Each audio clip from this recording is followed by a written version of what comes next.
soit incompétent, totalement incompétent, qu'un étranger intelligent à la tête du pays. Yeah. Écoute la voix du peuple. Quand la vérité parle, même le silence tremble. Le patriotisme dans le sang, gravé dans les veines. Sentinelle du peuple, debout sous la pluie, sous la haine. Prophète Élysée, messager de la rue. L'homme de la vérité, jamais vendu, jamais perdu. Il a combattu l'ennemi du peuple sans peur. Homme intègre, cœur propre, rempli de valeur. Pas un prophète comme les autres, non, différent. Déterminé à briser le mal depuis longtemps. Prophète Élysée, l'œil du peuple ouvert. Même si aujourd'hui on doute, la vérité est claire. Hier personne ne croyait en toi. Mais demain le temps donnera raison à ta voix. Prophète Élysée, l'œil du peuple ouvert. Même si aujourd'hui on doute, la vérité est claire. Hier personne ne croyait en toi. Mais demain le temps donnera raison à ta voix. Anti-valeur dans le viseur, il est dénonce sans filtre. Tribalisme, clientélisme, ils refusent leur titre. Ils marchent droit quand d'autres changent de camp. La conscience prend pas besoin d'argent. Il a refusé de collaborer avec l'ennemi de la République, même sous pression, même sous la nuit. Pendant que certains ont trahi la nation, comme si trahir le pays était devenu banal, sans raison. Dans un régime moko ya oppression, La vérité ne meurt jamais. Elle attend juste son heure. L'ère de la vérité avec l'homme de Dieu, le prophète messager MB Élysée. Napesi Congolais nyonso mbote sika belemi. Pour l'amour de ma patrie, je n'aurai point de repos. Pour l'amour de mon peuple, je ne me tairai point.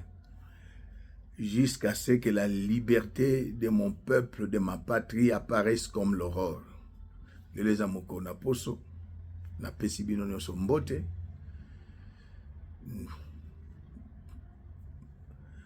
Ezo sala mabe mingi na makambo, c'est notre propre frère, fils d'Étienne Tshisekedi, azosala. Donc, yango nazoyeb sa peuple tozaka na likambo moko, article 64. Na hymne national na biso balobaka debout Congolais, sauvons la patrie. Eloko tokomi nango yango wana. Debout Congolais, sauvons la patrie. Souvenez-vous, IDPS, en 2016, président honoraire, Alingara a changé la constitution, attends, on a Zaki président, sénateur à vie, Joseph Kabila, peuple abima qui 5 jours, mais au peuple abima 1 mois, Bokoussouka wapi. Les mêmes causes produisent les mêmes effets. Bokoussouka wapi.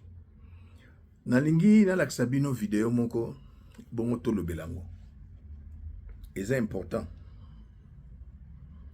Ndeko Nicolas Kazadi azalaki ancien ministre à finance. Il est aussi Moulouba comme Chilombo de Mbujimai.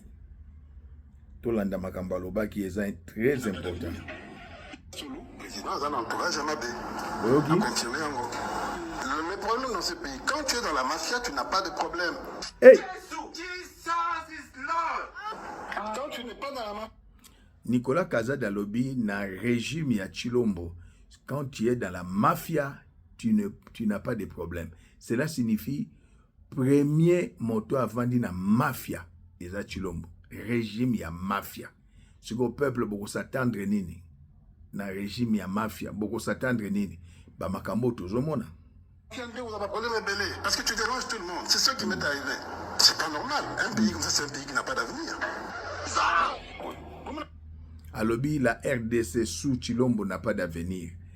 Peuple congolais, les pasteurs, les pasteurs, Nzamba Pesabino Mukongo, na bakindumba na kipidité na balokuta nzamba pesa bino mikongo bomitala 20 ans passés 10 ans passés 30 ans passés bozalaka na nzambe lelo nzamba pesi bino mikongo au lieu de vivre le présent vous vivre le passé mawa mingi.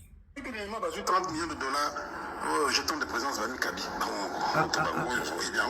Donc c'est ça le problème de ce pays. Donc on a mené budget de 4 milliards à 16 milliards. Au fur et à mesure, les hommes matin, la rubrique les Bakisama, prix les Bakisama, je vous ai montré pour l'Assemblée, c'est non, la dotation à Bango. Oh, il y a 2017-2018, ils ont acquis 5 milliards par mois. En 2022-2023, l'économie a 47 milliards.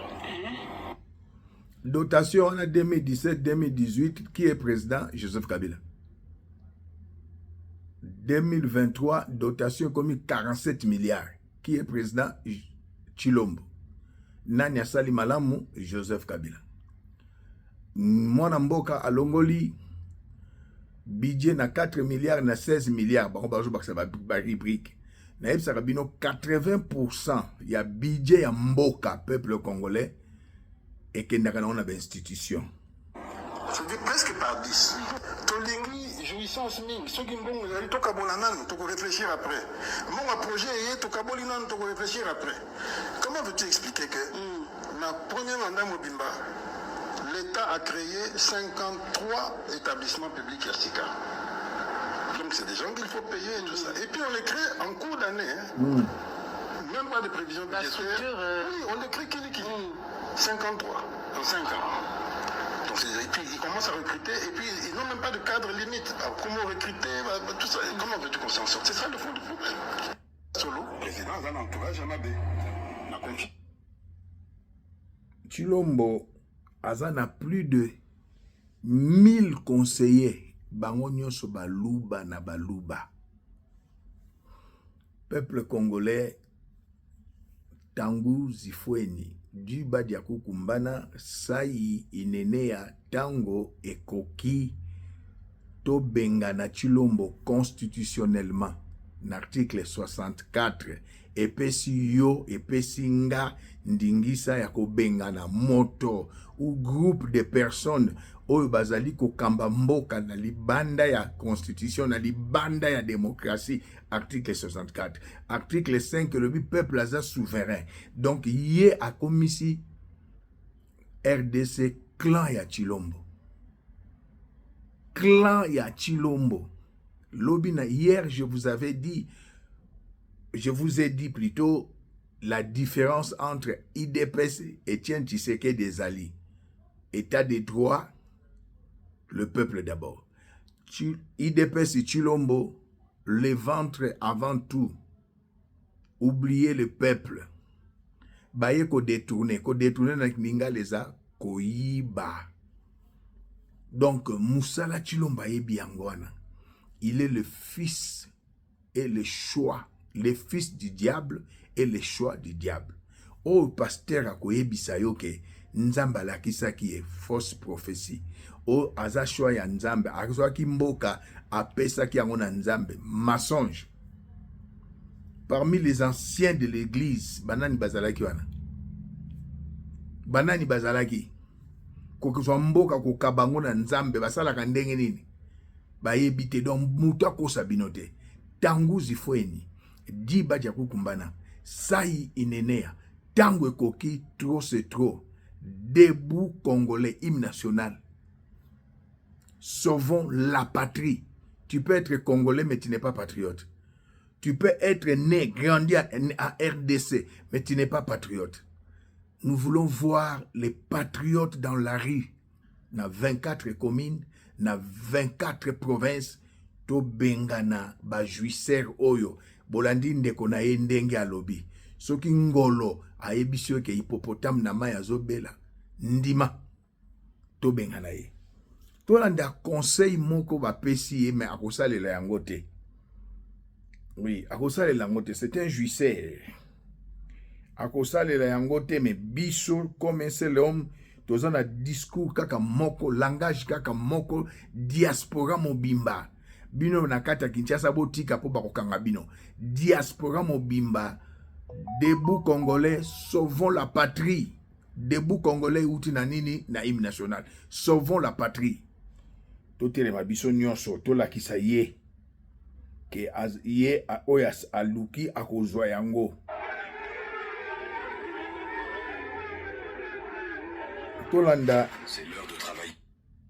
Tolanda ndeko alobilo kumoko ya mutu ya Jean-Marc Kabundi.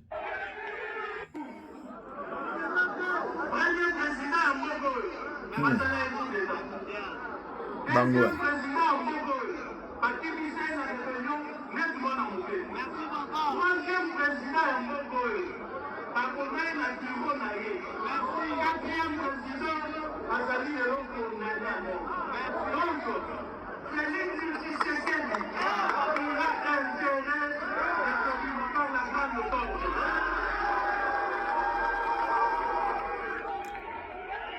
Chilombo, Jean-Marc Kabundi a rappelé yo eloko eza na mutu na yo te. Tu souffres de la maladie de schizophrénie maniaco-dépressive. Montazobe la maladie mentale ako kamamboka te. Yona Trump bokeseni ezali te. Yaza bipolaire. Tala ndenga sali ba dégâts na États-Unis. Akoki irante asambwisi États-Unis.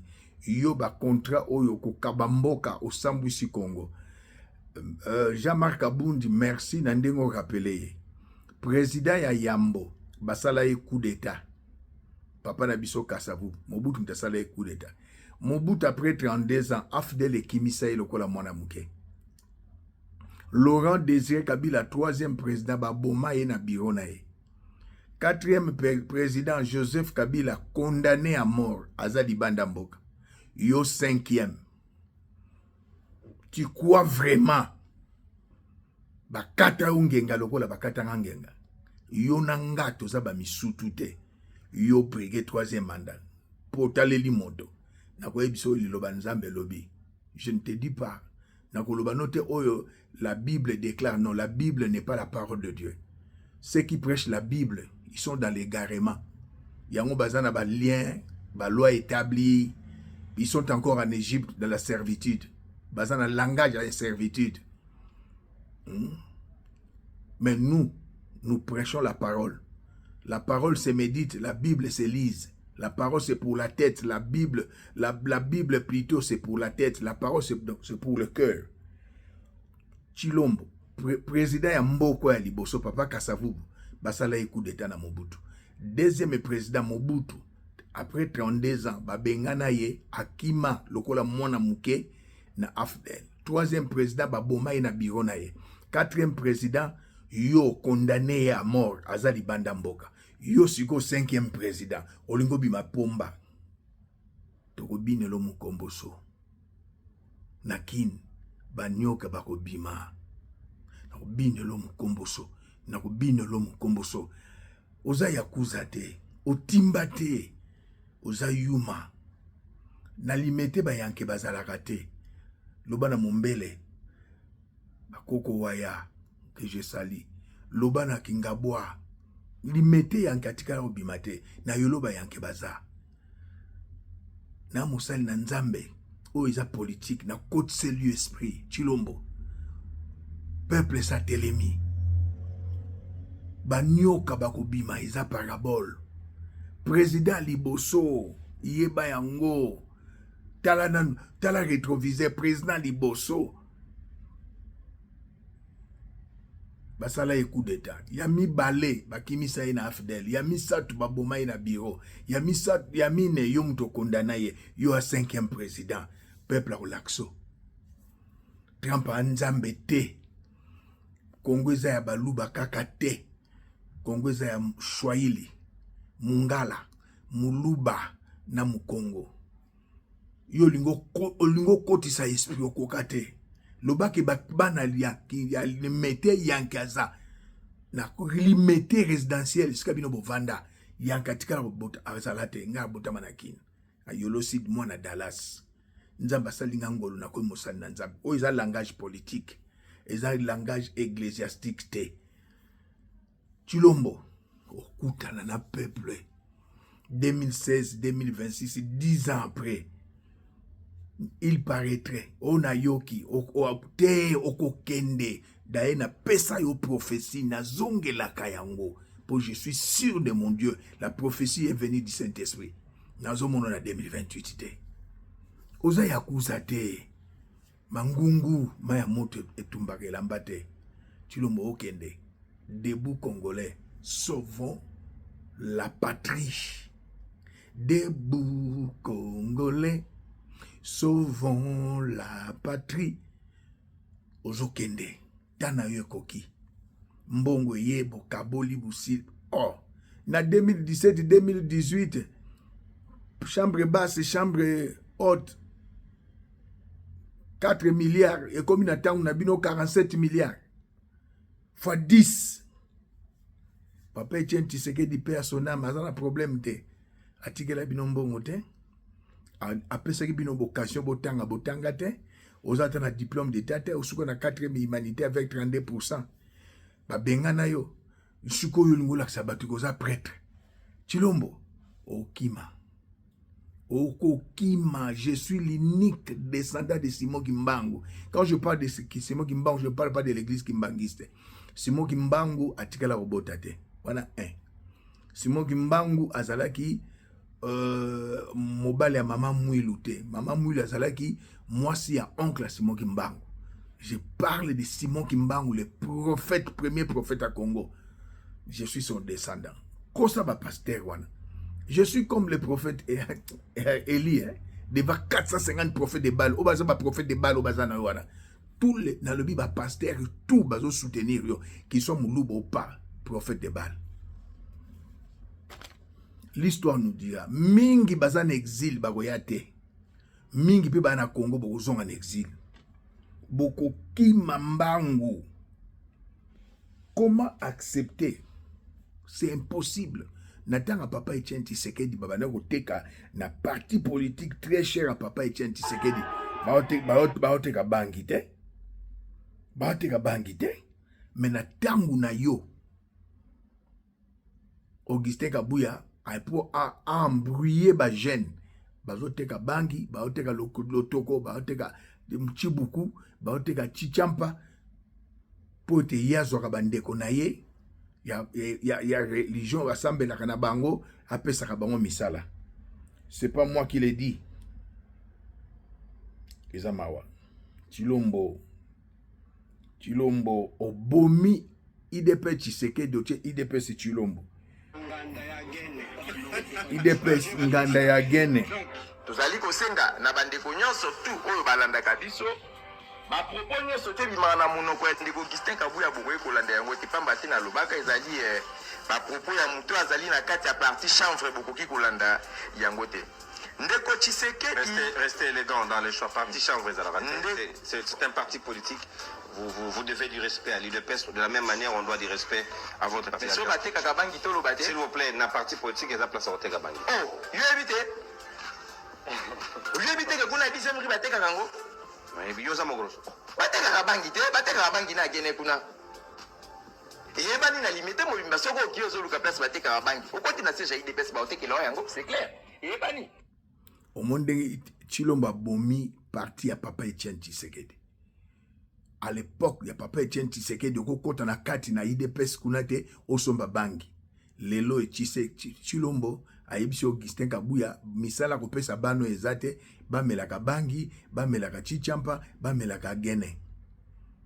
Abomi parti. Foyer na ye moko eza ya kokufa. Abomi pe Congo. Article 64. Debout Congolais, sauvons la patrie. Tanguzi Fweni. Jiba Kukumbana, Sai Inenea. Tango Ekoki, Tobenga na Chilombo. Mwasi na ye. Ba juisser nyonso. O ba detunaka na lingala bazo yiba. Numéro 1 zali ye, Tobenga na bango. botala IDPS agene na giamba atele biso pembeni ya permanence ko biso tant tozobaluka toyaka tosegirisere tomelaka giamba tomelaka bagene biso tobosana makambo yake o tokosala mosala te. Dans ce régime, on ne dit pas que tout le monde est bête. Mais la majorité, ce sont des voyous. Oh! Mais nzamba alalaka te trouble eza boye tellement ke tomeli giamba tomeli masanga mayele ezongeli biso yango tobike mamai totingelani komela bagiamba kabuya bagiamba na bagene batieli biso na permanence po tomela neti campa tolangwaka yasoka bandeko na ye soi-disant CG ya parti monene IDPS alongoli chemise alingi abunda na biso asali boye vous êtes les imbéciles aujourd'hui soi-disant kabuya abengi biso les imbéciles ye moto abandi otinde biso na bamarche totumbaka bamituka tosala desordre te ye kabuya wana ye moto abandi otinde biso après ntango baloba bato IDPS abike te eza soki soi-disant soki bainfiltré c'était nous c'est lui Kabouya qui nous a envoyé mais non aujourd'hui Kabouya nous appelle les imbéciles. Comment on a ndeko Doudou ndeko Zouzou osaka nini na vie naza combattant ya IDPS. Très bien, alors la question a été posée, c'est celle de savoir. Qu'est-ce que signifie IDPS? IDPS elakisi na bokotisinga na eka na bimika na binda kuchiko. Il ne sait pas. Manque argument. Manque argument. Il ne sait pas. Kenaye biango na sengi bolimbisa ngai. Vous pouvez me la banque, faut vous bima. Au Jango, il y a américain, il y a 500 milliards et il y a. Donc, il y a un qui tord, il licencié $3,000. Mettez-moi pour ma casse. Gradué, $2,000. ndoto ya Chilombo. Diplômé, $1,000. Mettez-moi pour ma casse. Oh, il y a ça, c'est un diplôme, $500. Mettez-moi pour ma casse. C'est très bien. Ils sont en faisant un diplôme, $500. Et c'est des. Voilà pourquoi. Bozomona parti ya Etienne Tshisekedi wa Mulumba abundi akufiti pona yango. Le fils est arrivé avec sa mère, ses deux frères Jacques Tshisekedi et Christian Tshisekedi ba bomi IDPS Etienne Tshisekedi. Tozana ba professeur awa savant Vangu alinga tu kolobi c'était basé belé na Kinshasa ba mubake ba kombo la liste est tellement longue. Abomi IDPS Etienne Tshisekedi. Il a fait la honte de l'IDPS et la honte d'Etienne Tshisekedi et surtout de Baluba. Je suis Moulouba, mais patriote, debout congolais, sauvons la patrie. Tangu Zifweni, Djiba Diakukumbana, Saï Inenea, Tangu Ekoki, article 64, to Bengana Chilombo. Avant, il a changé constitution. To anticiper, to devancer, to bengana Chilombo. Azali peste, fléau, malédiction pour Namboka. Ba o stocké dans l'insécurité, o komi chronique. Mikolo nyonso bazo boma, mikolo nyonso bazo yiba, mikolo nyonso bazo kidnappé, mikolo nyonso bazo violé. Yé, soi-disant garant de la nation. Commandant suprême, il y a FARDC na police. Miso kokanga, matoya kokanga, monoko kokanga. Miso fongola, matoya kofongola, monoko koloba, kaka pona koyiba. Po piller ba minéré, kozwa mbongo na banque. Debout congolais, sauvons la patrie. Tangu Zifweni, Djiba Diakukumbana, Saï Inenea, Tangu Ekoki, to bengana régime oeza criminel. Régime oyo ezali ya ba terroriste, ya ba miyibi, ko détourner ça na lopoto na lingala ki moyibi. Bolton la lakisi bino vidéo. Mbongo yeto lieto kaboli tout ça, c'est Nicolas Kazadi. Peuple congolais totalement. Cause la kate, oh non, balobi boye te. Tangu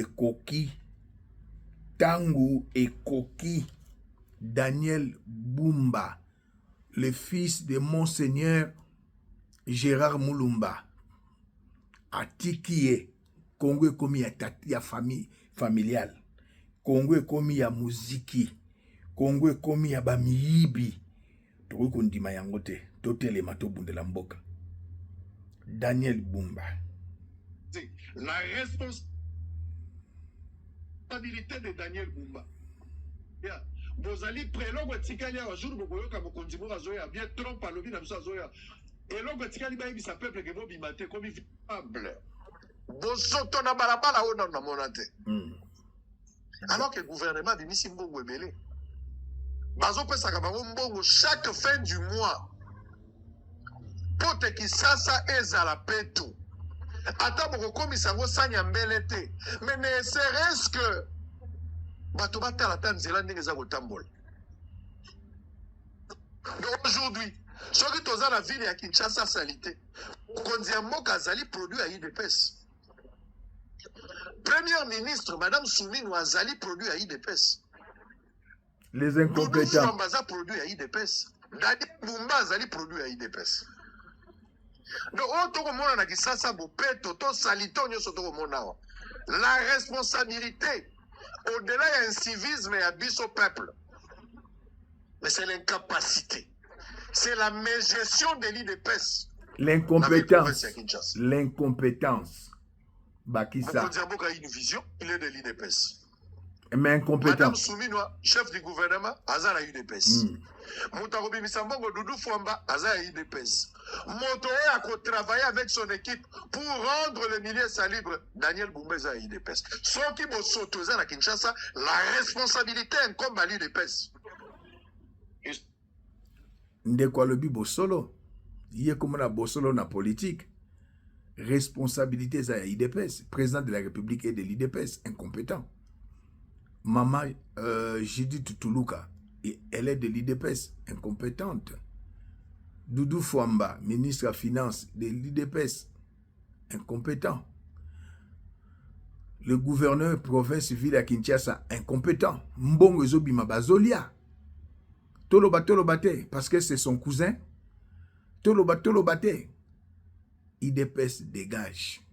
Debout Congolais, sauvons la patrie. Oyoka parti politique et c'est Koufa. Bazal Makasi li sous-souté si ba lembi. Peuple, Telema, Bima, to anticipé l'article 64, to bengana Chilombo, to bengana ba juisseur union sombongo ezo bima bazolia. Qui ne dit mot consent. Chilombo aso salango na nko alobi na yaki pona komisa bino ba millionnaire. Donc boyiba ndenge bolingi lokola ngana so yiba. C'est à vous, à l'UDPS, de dire que le chef de l'État n'est pour rien, Soumino n'est pour rien, Doudou n'est pour rien, et que Daniel Bumba qui est responsable. Ou soit te dire que Daniel Bumba est innocent, la responsabilité est à un certain niveau. Mais la charge, c'est l'UDPS dans la ville province de Kinshasa. Qu'est-ce qui se passe? Soki bapaya sika bazali koya, bozali prelongo tikali ya jour bokoyoka mokonzi mo azoya, bien trompe alobi na biso azoya. Et l'on tikali ba yebisa peuple ke bobimate comme ville moto bolala na bandak. Bakokabolela bino biloko kolia po trompe alingaka salité te. Parce que ce que vous avez fait, tango emirat wana ye awa, c'est une honte. Daniel Bumba okoki ko bomba salité te. Boke de kocha ba kapondenge zawana. Po bomba emirat amona te. Alors que totikali na kati ya bosoto. Daniel Bumba mbongo ebimaka. Okoloba teke mbongo ebimaka te. Nakozonga wa, noze la kimia. J'ai tout un document. Nazala ba document zao. Nazolo ba makambo ya koloba te. Bovanda kimia. Na opesa bino rapport détaillé. IGF asala ki musala kuna. Je reviendrai. Je vous donne le rendez-vous le lundi. Pour rater mission à lundi te. Je reviendrai avec les détails. Donc, Naïbsa Kibino hier, IDPS c'est un parti politique des incompétents. Foulou, il y a bien compétent, IDPS Chilombo. Foulou, poubelle, il y a bien compétent, IDPS Chilombo. À ne pas confondre avec IDPS Etienne Tshisekedi. Donc, Mawa, à la tête du pays, un incompétent. Du chômage à la présidence. Maman na biso Judith respect au sali mabe na koloba mingi te pour façon oyo dinosaure afingio na mwasi moko muluba fingio tina bilamba batindaki bango na Denise Nyakeo eza pasi pe mawa. Mais maman Judith Sumuna osala no coupe couture. Osombi diplôme, baeba nommé neti Didier Boudimbo asomba diplôme, Chilombo asomba diplôme. Donc ben compétent na ben compétent. Je suis désolé. Tolanda Louis France, lolenge yepe atalisi incompétence ya Chilombo. Lolenge leki nangai oyo bosolo na politique. Tolanda Louis France ndenga atalisi incompétence ya Chilombo mawa. Betty, c'est très fort. Tout l'andango bongo to continue, naza kunelo ko bakisate. Tout l'andaye attentivement au bout. La dernière question. En tant que candidat président de la République, je pense que vous n'aurez pas envie que le bateau se noie. Il faut qu'on vous lègue une république entière. Si aujourd'hui, vous êtes appelé à aider Félix Tshisekedi à achever son mandat, quel rôle pouvez-vous jouer à son côté et quel conseil vous lui donneriez? Déjà, avec le président Tshisekedi, nous n'avons pas la même perception de notion de l'État. Il est difficile que nous puissions travailler ensemble. C'est comme vous voulez accoupler un chien et un chat. Pour donner la naissance de quel enfant? Mawa. Le problème, ce n'est pas chercher l'argent.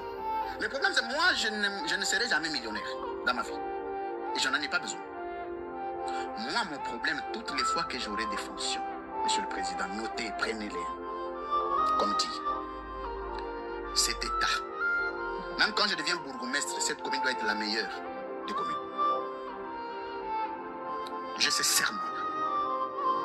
Alors, avec le président Tshisekedi, je le salue en passant, c'est quoi les problèmes? C'est que, à défaut de connaître l'État, vous devez être exigeant avec des collaborateurs. À défaut de connaître, à défaut de connaître l'État, il y a l'État, c'est un incompétent. Alobeli Nandenga Mayele.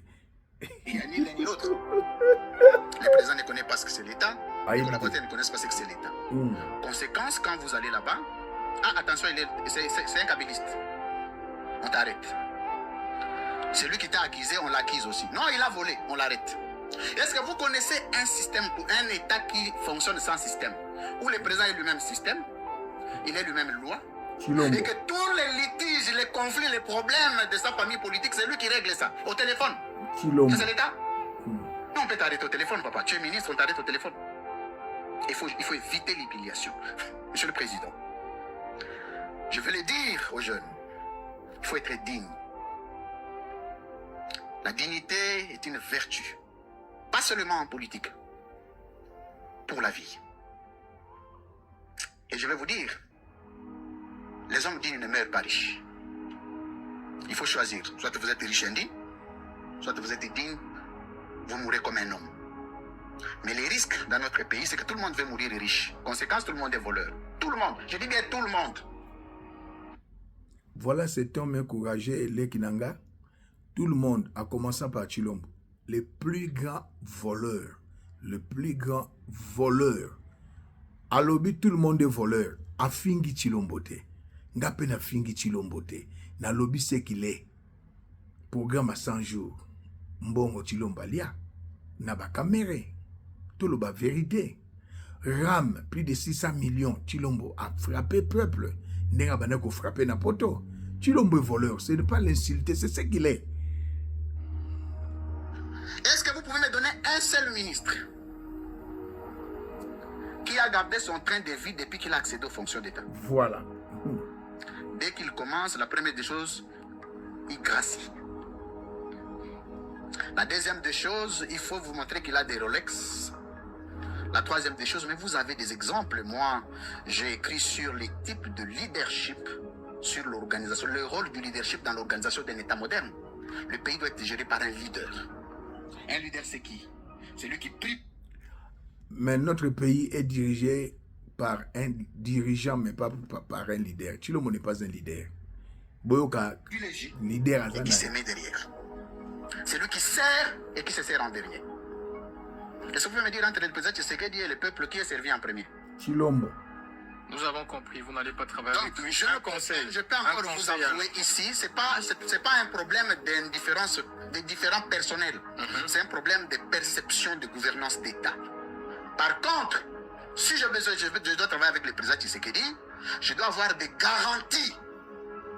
Monsieur le Président, notez-les. Je dois avoir des garanties que le Premier ministre ne vient pas de lui. Et que le président n'a pas le pouvoir de me démettre de mes fonctions.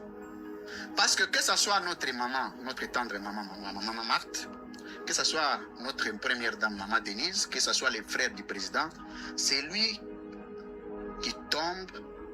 Par exemple, je commence par les mines. C'est lui qui j'attrape dans les mines de Katanga, je l'arrête. Vous pouvez appeler. Maman Marthe aza na ba mine na Katanga na lakisaki bino ndako batongela ye, mais du vivant de son mari bazaka na limité ndako batonga na ba Belge. Mais après la mort de Etienne Tshisekedi batongela ye, Denise Nyakero aza na ba mine, l'une de ses sœurs Nyota Nyakero rwandaise tuti aza na ba mine, ye ba Christiana ba msusu baza na ba mine, ba ye ko piller mboka. Debout congolais, sauvons la patrie. Tanguzi Fweni, Di Badiakukumbana, Sayi Inenea. Tangu Ekoki, peuple congolais na 24 communes, na 24 provinces, Tobi Mabiso Nyonso, Tobengana Chilombo. Trop, c'est trop. Boyoki Lolenge lui blesse à la Kisie. Mboka etambola kaboyete. Bota la haine Chilombo azanango même na ebembe ya Mouchouaïli. Les généraux, les colonels, les généraux, les officiers supérieurs, les officiers subalternes. Chilombo yini ba Chouaïli pona nani Joseph Kabila. Premier directeur général ya Demiap, j'étais là. 97, le général Sikatenda, général retraité, Chilombo Kangi et Pozali Moto ya Maniema, Chouaïli, Akoufi na prison, Bazo Koundé 11 mois après. Pour papa Nasalaki 2 ans, na wapi, na mboko au Belgique, Bakunda Etienne Tshisekedi na Belgique, au bon na kaneza Etienne Tshisekedi. Donc, premier directeur général ya Demiap na 97, général Sikatenda Koufa na Ndolo na prison à l'âge de 83 ans. Bakundi est sans honneur, un général. Pona nini aza Mouchouaïli. Okufuta. Sans honneur, général Sikatenda. Mawa. Drapeau ya mboka ezate.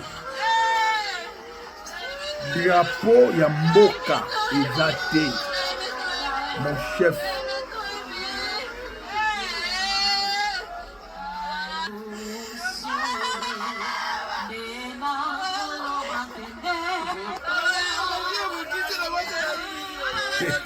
Général Sikatenda. Lelo bozo beta tolo Demiap biso de tobanda Demiap avec mon patron général Sikatenda. Ngana zalaki na service na direction va bengo ba direction à renseignement. Ye bureau ne zalaki na OIA. Biso na Demiap. Officier de renseignement. Obo moninga to longo na toke Matadi. Numéro 1 ya port ya Matadi na 98 c'est moi. To zalaki mibale na Okunji Konjo.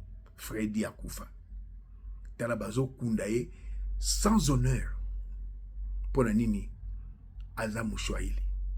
Lelo le Chouaïli du fond Chilombo yini bango oyo loni okobukango. Muyaka moko afingisa bayaka nyonso. Yope muluba moko fingisi baluba nyonso. Tout se paie ici-bas. Ce que l'homme aura semé, il le moissonnera. Genèse 8, 22. Chilombo oko échappé te tango kokito bengana yo kende ba pesa ki opportunité au kokite les soi-disant pasteurs 20 ans passés bazalaki na pawa mais les loyo bazo koka lisusu te mawa toloba te tala lolenge kani repli stratégique ezalaki na Goma na Bukavu, na Uvira, Bunagana, lelo ba repli stratégique comme na Kinshasa, insécurité, ezanini, Kuluna, na Selembao azolanda ba policier ba kimi. Jacquemaine Azali ministre intérieur. Batu musu bazungu bokote la ye ministre intérieur koko yebisa na réunion gouvernement te ko yebisa commandant suprême ya FARDC na police te que moto d'urgence à Longwa. Numéro 1 ya police ya province ya ville ya Kinshasa ya police. Akoko lo bangote me bolinga vanda wana. Ngobila za wapi akenda yopoko kende. Banyoka eko bima. Article 64 eza banyoka. Article 64 c'est constitutionnel. Bota la repli stratégique na Selemba ou insécurité. Donc bakuluna bakomi ba maître ya ville ya Kinshasa. Bakuluna ba policier bazo kokate. Chilombo bazo kokate. Bawa mawa. Na Selemba policier azo kima kuluna. Policier yon azo kima kuluna. Kuluna yowana. Policier azo kima kuluna. Kane bazo kima. Bakuluna bangoy. Bakuluna bangoy. C'est pas possible. Policier a sali repli stratégique. Dans la policier n'est azo kima na Selemba. Mboke kufi. Mboke kufi.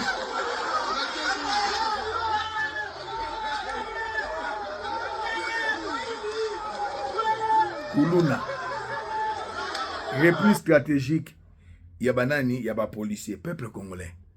Debout congolais, sauvons la patrie. Tu peux être au Congo, tu es congolais, mais tu n'es pas patriote. Tu peux être en RDC, mais tu n'es pas patriote. Je demande à tous les patriotes de s'élever comme un seul homme. Dans 24 communes, dans 24 provinces, Tobima Top appliqué constitutionnellement l'article 64. Ko telemela. Moto to groupe ya batu o balingi banganza mana pouvoir pe bazokamba mboka na ndenge ya loi elongo banite ye moko azo jouer ba rôle nyonso Chilombo il n'a jamais été azana diplôme d'état te asala ba cours à université te même institut atanga te mais ozomona muto alinga nganzama debout congolais sauvons la patrie ndeko vidéo yo partager yango kata yango, tiana TikTok na yo, tiana Facebook na yo, tiana WhatsApp na yo, kata yango, partagez partout. To komi na tango ya kobenga na Chilombo. To kendaka te ndenga bazo kobimisa makambo po te to botalela kaka AFCM 23 te. Ngana zana na kozwa to kobenga na Chilombo na nzela ya AFCM 23 te. To kobenga na ye na kati na constitution o ya linga changer article 64. Mawa. Tala na Kinshasa ba JR bakomi ko futisa batu mbongo po leka kuna na kote ya Grand Marché mawa. Régime oyo insécurité peuple ba singa kolekate avant les kafuti mbongo IDPS Chilombo. Ah, nous allons marché central. Botala. Bakangaki précisément nous allons Wakadi. Bakangaki balobaki bazobongisa prince wana ya Wakadi bamama babimaki batiaki batol. Mais batie ba barrière ba policier oyo bayonga banani. Bana mura teba. Oh banani ba JR. Avant quand on a Wakadi pour qu'il a presque ça vous couper 500 francs 1000 francs. Bino mo botala. Avant les cabaret barrière bamomoko avant les faut que c'est 500 francs 1000 francs. Après Simbon. Après Simbon. Na mto kiteka. Après Simbon. 500 francs na ye pour akuta. Après Simbon. Mais babaki après Simbon. Barrière ya papa. Chilombo. Balikate batina batol. Après Simbon. Ta polisi wana. Tala ni après Simbon. Botala bino moko botala penza bien. Awa tona zana. Na zana ko ba otunga fesika. Tani bazo pesa mbongo. Tala bino tala polisi na zimbo ngatina. Ache mbongo na poche. Sope babenga ozo besikata so ba nani. Sope ba FARDC botala bino. Botala mama na state. Peuple congolais. Mboka oyo. Ya bakoko na biso. Ya Simon Kimbangu. Ya Lumumba. Ya Kasavubu. Même Maréchal. makambo etikala kosalama te. Ngobila lobaki 2023 avant premier mandat si la zande kosila tokomiti na 2026. To benga na Chilombo, to benga na mwasi na ye, to benga na mama na ye, to benga na bandeko mwasi na ye, na bandeko na ye, na ba camarade na bango, na ba juisseur o ba yaki kaka pona koyiba. Debout congolais, sauvons la patrie. Tanguzi Fweni, Dadi Badia Kukumbana, Sayi Inenea, Tangwe Koki, Kotisa mentalité ya libération, Bimananzela. Papa Etienne Tshisekedi Lobaki, Mokolo Kolongo la Kobanga, Mboke Kosikolama. Laurent Désiré Kabila Lobi, Mokolo. Un peuple se libère. Lelo Ndeko Jean-Marc Kabound a rappelé Chilombo, premier président, basala ye coup d'état. Deuxième président, babengana na afidèle lokola mwana muke. Troisième président, baboma ye na bureau na ye na ndaku. Quatrième président, condamné à mort. Bongo yo. Bongo yo. Article 64, to bengana Chilombo. Djiba Kukumbana. Sayi Inenea, Tangwe Koki, Tanguzi Fweni, to bengana Chilombo. Azali, alingi politique ya Paul Kagame, il s'inspire na Paul Kagame. Azo bundisa, bopposant. Azo bundisa, ba inyoso bazo dénoncer politique na ye. Hier, abimi na université, mon jeune frère Perrault Louara, abimi na université ake na parking et aki na moi akota na mutuka 3 brigands batindi bango na nani na Denis Nyakero na Chilombo na Petio Didier Budimbu otozoye ba relation azana ngona Denis Nyakero tilelo batu bazo comprendre te Sylvie Mulumba apesi ba brigand wana mbongo Sylvie Mulumba tindaki batu batika o leki na ngabo kechu mutakala apesi ba brigambo mbongo ba bimelie na Kagoul ba bundisiye mais Dieu a fait grâce à Bimi mawamingi abimi lelo ici donc j'ai été aux urgences. On va continuer, mais rassurez-vous que ça va. Faut monter par derrière. Ah ok. Allez.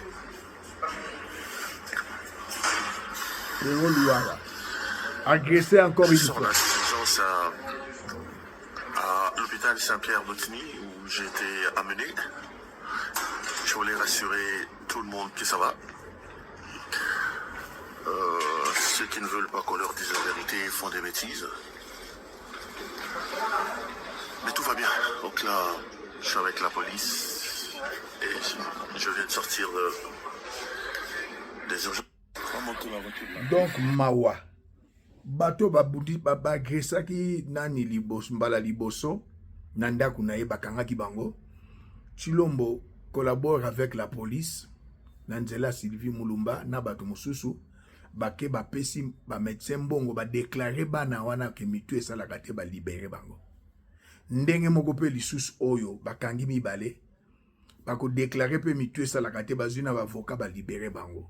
L'avocat divin existe, le juste juge existe, Yahweh Chikenu, Dieu de justice existe.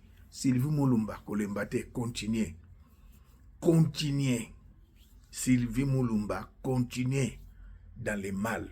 Okenda ke pa pasteur Bostra, opesiye ba faux, ba miette. Aba no kolobela Chilombo, na ba biloko bozo sala. Didier Budimbo ba longio na procès. Alors si vous avez attaqué pour la deuxième fois, Tozo Mona, la justice belge, la police belge, Chilombo zo corrompre bango, mais corrompre nzambete. Biso nyoso tozo dénoncer le mal, boko ka bisote. Sylvie Mulumba, continuez. La parole de Dieu déclare dans le livre d'Apocalypse que celui qui se suit encore. Ce que vous faites, c'est la parole de Dieu, l'accomplissement de la parole de Dieu. Chilombo Pe, ce qu'il fait. Denis Nyakero, ce qu'elle fait, c'est la parole de Dieu. Bokomina Souka, debout congolais, sauvons la patrie. tangu zifweni Djibadia Kukumbana sai inenea tangu ekoki 24 communes 24 provinces tobima comme un seul homme tobengana Chilombo tobengana Denise Nyakero tobengana mama ya Chilombo asombi libongo na 89 ans koko ya seti yale kuna na Gombe na 20 millions de dollars azimbongo wapi Chilombo alba yebi salaire na ete yepe bafutaka ete azimbongo wapi marché ya ba passeport et comme na Denise Nyakero na soi-disant Anthony Tshisekedi. Pourquoi je dis soi-disant? Parce qu'il n'est pas Tshisekedi, il est Anthony Mobutu, mwana Mobutu, sa mère biologique tokola nena yolo. Clémence ayebinganga pe na yebie. Debout Congolais, sauvons la patrie. Tangu zifweni, Djibadia Kukumbana, sai nenea, tangu ekoki, kabola video oyo ndeko, partager yango. Ngana zalaka na droit d'auteur te, kabola yango, partager yango, na WhatsApp, na TikTok, partout, tchata titre ata mususu, et panzana partout. Bandeko nanga diaspora, boza ibele. Oh, bozo bundela mboka, boza ma patriote, tozaka na loba moko, debout Congolais, c'est l'hymne national. Sauvons la patrie. To sauver patrie, c'est maintenant ou jamais. To kutani na ngolo nzambe, lobby, mubateli nde nzambe. Pero Luara, ndeko nyonso yebi Pero Luara, benga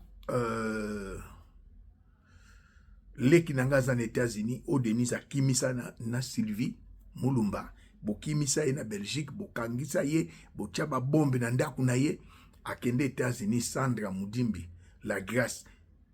Pero Luara benga Sandra Mudimbi, apeso numéro nanga o benganga. Pour nga zaka numéro na yote posa na oyangate. J'ai des conseils à te donner. Merci.